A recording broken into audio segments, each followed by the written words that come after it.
New ইয়র্কের জাতিসংঘের সাধারণ অধিবেশনে যোগ দিতে বাংলাদেশের প্রধান উপদেষ্টা ডক্টর মোহাম্মদ ইউনূসের ওপর হামলার ঘটনা ঘটেছে। শনিবার রাতে হোটেলে প্রবেশের সময় কয়েক ডজন মুখোশধারী যুবক তাকে ঘিরে লাঠি ও ইটপাটকেল দিয়ে আক্রমণ চালায়। আতঙ্কিত পথচারীরা চিৎকার শুরু করলে ঘটনাস্থলে দ্রুত ছুটে আসে আন্তর্জাতিক সংবাদ মাধ্যমের ক্যামেরা। প্রাথমিক তদন্তে উঠে এসেছে হামলার পিছনে আওয়ামী লীগের ভাড়াটিয়া কর্মীরা জড়িত। নিউ ইয়র্কের পুলিশ অত্যন্ত 18 জনকে আটক করেছে, যাদের কয়েকজন সরাসরি স্বীকার করেছে তারা বাংলাদেশ থেকে গোপনে বার্তা পেয়েছে ডক্টর মোহাম্মদ ইউনূসকে শিক্ষা দিতে হবে। তদন্তকারীরা ইঙ্গিত দিয়েছেন এই বার্তা এসেছে রাষ্ট্রপতির ভবন থেকে।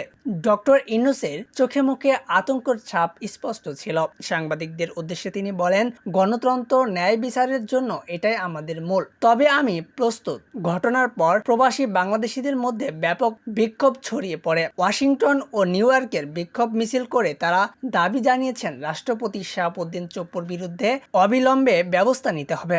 বিশ্লেষকরা বলছেন, আওয়ামী লীগের ভিতরে সক্রিয় একটি চক্র যে কোনোভাবে অস্থায়ী সরকারকে ব্যর্থ প্রমাণ করতে চাইছে। আন্তর্জাতিক অঙ্গনে প্রক্রিয়াও তীব্র।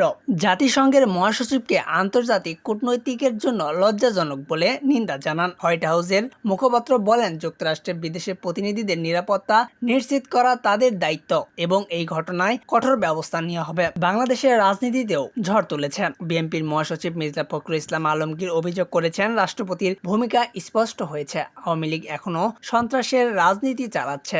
জামায়াতও একে জনগণের বিরুদ্ধে রাষ্ট্রীয় ষড়যন্ত্র আখ্যা দিয়েছে। বিশ্লেষকদের মতে এই হামলা শুধু একজন নেতার উপর নয়, বরং বাংলাদেশের ভাবমূর্তির উপরও বড় আঘাত। উন্নত সহযোগিতা ও কূটনৈতিক ডক্টর মোহাম্মদ ইউনূস যে ইতিবাচক পরিবেশ সৃষ্টি করেছে, সেটি একটি হুমকির মুখে পড়তে পারে। এতক্ষণ আমাদের সাথে থাকার জন্য ধন্যবাদ। পরবর্তী সংবাদ পেতে আমাদের সাথে থাকুন।